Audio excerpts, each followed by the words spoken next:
com quanta propriedade o apóstolo ele escreveu esse texto. E mesmo assim ele declara, mesmo em meio às perseguições, às aflições, as ameaças de morte que ele sofria, ameaças veementemente de morte, mesmo assim ele declara, em meio às suas maiores dores, às suas maiores aflições, nada pode me separar do amor de Deus. Esses dias onde nós vivemos, dias de ansiedade, desânimo, medo do futuro, essa mensagem que foi escrita há tanto tempo atrás, ela é mais atual do que nunca, ela serve para nós hoje. Agora, eu quero mostrar para você 3 verdades rápidas, bem rápidas, para nós continuarmos orando, para nós continuarmos adorando, celebrando, porque ao coração quebrantado e contrito, Deus não resiste. Deus habita no meio dos louvores e Deus está aqui. Você crê nisso? Diga eu creio. A primeira verdade que eu quero trazer para você, o primeiro firmamento, é que Deus é por nós. Diga isso comigo, Deus é por nós. E se Ele é por nós, quem será contra nós? Deus não é neutro, irmão. Ele é a nosso favor. Muitas pessoas vivem como se Deus estivesse indiferente à nossa situação, esperando alguns erros da nossa parte para nos punir. Não, acredite. Paulo, ele está afirmando exatamente o oposto, que Deus está ao nosso lado. E ele já provou isso ao nos enviar aquilo que mais lhe custava, aquilo que de mais precioso ele tinha, seu Filho Jesus Cristo de Nazaré. A Bíblia diz em João 3,16, porque Deus, Ele amou o mundo de tal maneira que deu o seu único Filho, o seu Filho unigênito, para todo aquele que nele crê, não pereça, mas tenha a vida eterna. Quem crê em Jesus, diga eu creio. Eu creio. Veja, Deus já nos amou e Ele não tem que provar mais. Ele nos amou, Ele nos ama e Ele já provou, porque aquilo que era mais precioso para Ele, o único da espécie, só existia um. O Filho unigênito, não tinha outro. Talvez eu e você não conseguíssemos entregar um filho nosso por uma causa. Mas Deus, Ele não hesitou e entregou aquilo que de mais valioso Ele tinha. Então, o que Ele não entregará a nós? Será que Ele vai nos privar de liberdade? Será que Ele vai nos privar de viver uma vida de justiça inteira, sarados, curados, vivendo pelo poder do amor de Deus, pelo poder da vida? Não, jamais, acredite, Ele vai nos entregar absolutamente tudo, porque Ele já nos entregou Jesus, aquele que não poupou ao seu Filho. Se Deus o tinha como mais precioso, Ele não vai negar absolutamente nada a nós.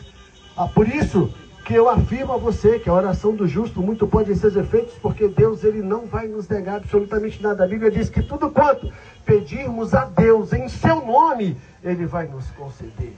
E nós precisamos aprender a pedir, nós precisamos aprender a orar. Mateus 6,16 diz assim, buscar em primeiro lugar, vamos lá? Buscar em primeiro lugar o quê? O reino de Deus e a sua justiça. Não só o reino de Deus, a justiça que existe no reino.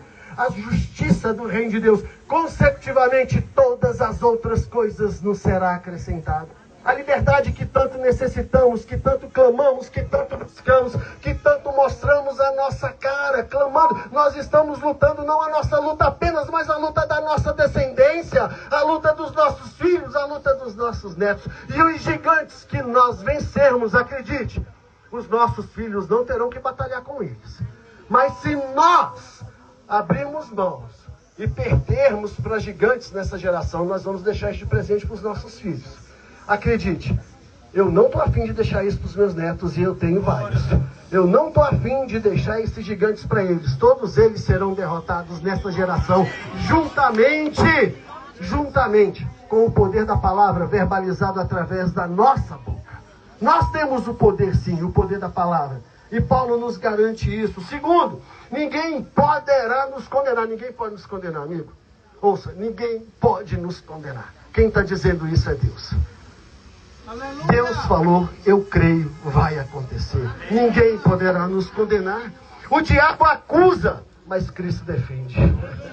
Quem tentará tentará acusação contra os escolhidos de Deus? Cadê os escolhidos de Deus? Faz barulho! Cadê os escolhidos de Deus? Se manifesta! Ei, irmão, eu preciso mostrar a minha cara. Você precisa mostrar a sua cara. Porque nós somos a cara do Pai. Nós somos a cara do Pai. Nós temos o cheiro do Pai. Nós falamos como o Pai. Veja, quem tentará acusação contra os eleitos de Deus se é Ele próprio quem nos justifica? É Deus quem justifica cada um de nós. Satanás é chamado de o acusador. E Satanás em todos os tempos ele também tem seus representantes. Em todo o tempo ele tem seus representantes na terra. Muita gente emprestando a boca para o diabo hoje. Muita gente fazendo papel de acusador baseado em injustiça, mentira, arrogância. Ei, a Bíblia está dizendo isso aqui, que nada pegou Deus de surpresa. Nada. Muitas outras pessoas já se prostraram a esse papel antes dessa geração. Acredite, todos eles pereceram. Todos eles pereceram. Não existe uma única derrota. Não existe uma única derrota quando você olha para o histórico do nosso Senhor Jesus Cristo. Não existe derrota. Apocalipse 12:10 diz isso. Mas agora, nós temos um advogado no céu. Qual é o nome dele? Jesus Cristo. Olha o adjetivo, o justo. O justo, o justo. 1 João 2:1 diz, temos um advogado junto ao Pai. Nós temos um advogado junto ao Pai, Jesus Cristo de Nazaré. Ele morreu sim, mas ele não está morto. Ele ressuscitou. Para nunca mais morrer novamente, ele intercede por cada um de nós. E aqui nós temos absolutamente, veemente, 3 poderes em ação por causa dessa ressurreição. Porque ele morreu, mas ele ressuscitou, ele está vivo e ele intercede por nós veementemente. Ei, nós precisamos falar com Jesus todos os dias. Nós precisamos abrir a nossa boca e falar com Jesus. Nós precisamos mostrar a nossa indignação, nós precisamos mostrar a nossa dor.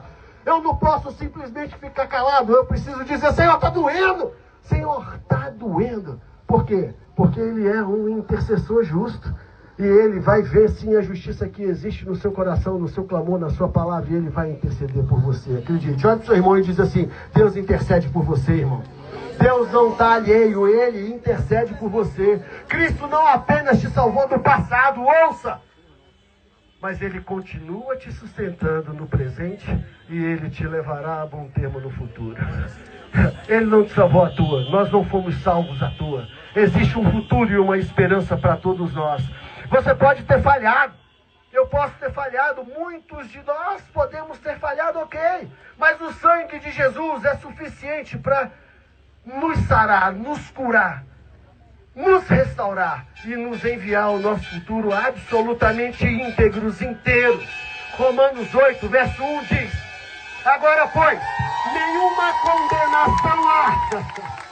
Nenhuma condenação há. Repete isso comigo, não existe condenação. Não existe condenação para mim. Não existe condenação para você. Não existe condenação para o nosso presidente. Não existe. Pastor Pedro, você está doido? Você está vivendo em que país? Eu fico com a palavra de Deus. Eu fico com o que Deus está falando. Seja Deus verdadeiro e todo homem mentiroso. Eu fico com a palavra de Deus. Não existe nenhuma condenação para aqueles que estão em Cristo Jesus.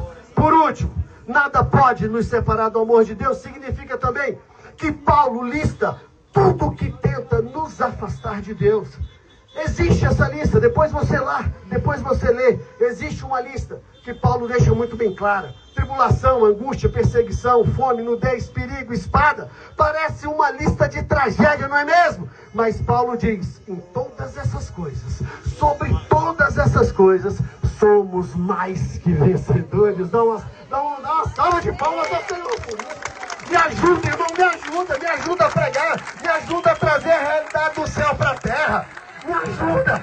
Nós precisamos de trazer essa palavra. Nós precisamos de trazer isso à realidade, porque quando eu verbalizo a palavra, ela se manifesta pelo poder da minha voz. Eu criei, por isso é que eu falei, nós cremos, por isso é que nós falamos. Isaías 54:10 diz assim: ainda que os montes se retirem e os outeiros sejam abalados, o meu amor não se apartará de ti, diz o Senhor. Pode acontecer qualquer coisa, mas Ele te ama. Fala: Jesus me ama. Jesus me ama. Ei, irmão, eu tenho uma boa notícia para você. Jesus te ama e Ele não mudou de ideia. Não tem ninguém que vai fazer com que Ele mude de ideia. Ele te ama, nem a morte, nem a vida. Paulo menciona extremos para mostrar que há fronteira, que não há fronteira para o amor de Deus a nós. Não existe fronteira. O amor de Deus não depende do que você sente, mas absolutamente de quem Ele é. E Ele é aquilo que Ele sempre foi e aquilo que Ele sempre será. O grande eu sou. Diga comigo: Jesus, o grande eu sou. O que isso significa? Que Ele sempre vai ser aquilo que nós necessitarmos que Ele seja. Eu sou o quê? Cura, se você necessitar de cura. Eu sou salvação, se você necessitar de salvação. Eu sou libertação, se você necessita de libertação. Eu sou tudo aquilo que você precisa que eu seja. É isso que Ele está dizendo para nós. Em Jeremias 31:3 Ele diz: com amor te amei, por isso com benignidade eu te atraí. Nós somos atraídos a Ele com muita benignidade. Mesmo que a vida te pressione, irmão, o amor de Deus sempre vai te sustentar, acredite. Eis um homem aqui na minha frente que está sendo sustentado pelo amor de Deus. O senador Flávio Bolsonaro. Assim como a família dele. Assim como cada um de nós estamos sendo sustentados pelo amor de Deus. Porque na nossa própria força nós já teríamos sucumbido há muito tempo. Mas Deus, Ele é fiel e justo para nos manter íntegros, inteiros. Absolutamente inteiros. Sabe, irmão? O capítulo 8, ele começa dizendo assim: nenhuma condenação há. E ele termina dizendo: nada pode nos separar do amor de Deus. Essa é a verdade do Evangelho, essa é a realidade do Evangelho. Este é o valor que Deus dá a cada um de nós, dizendo: nada vai me separar de você. Nada vai me separar de você. Então eu quero terminar dizendo: se existe alguma coisa aqui que você acha que pode lhe separar do amor de Deus, esquece, irmão. Você está limpo, você está puro, purificado, justificado, santificado. Deus vai ouvir a sua oração. Deus vai ouvir o seu clamor. Pode continuar orando pela sua família. Pode continuar orando por cura. Pode continuar estendendo as tuas mãos, declarando que o Brasil vai sim viver dias absolutamente dignos de serem registrados na Bíblia, dignos de serem registrados na história. Nós estamos fazendo parte dessa história. Você crê comigo? Como vai ser o final da sua história? Diga comigo: maravilhoso. Porque eu escolho. É uma questão de escolha. Nós escolhemos qual é o nosso futuro. Nós vamos decidir qual é o nosso futuro. E nós vamos trabalhar. Nós vamos orar, nós vamos clamar e nós vamos estabelecer o nosso futuro pelo poder da palavra. E eu vou terminar como comecei. A oração do justo muito pode em seus efeitos. Nós, como justificados de hoje, temos sim o poder de mover o céu a nosso favor. O céu está se movendo ao nosso favor. Você crê? Você crê? Em nome de Jesus Cristo de Nazaré, eu quero agradecer você pela sua atenção. Fique com essa palavra. Ore. Não desiste de orar. Continue clamando, clamando aqui, clamando na sua casa, erguendo a tua mão. Por quê? Porque realmente o céu está se movendo pelo poder da sua palavra ao nosso favor, em nome de Jesus. Aleluia! Glória a Deus! Dá um brado de júbilo ao Senhor, irmão! Celebra Jesus Cristo de Nazaré, em nome de Jesus! Aleluia! Vamos botar mais uma música aqui. Pastor Eduardo Paiva tá aí, não?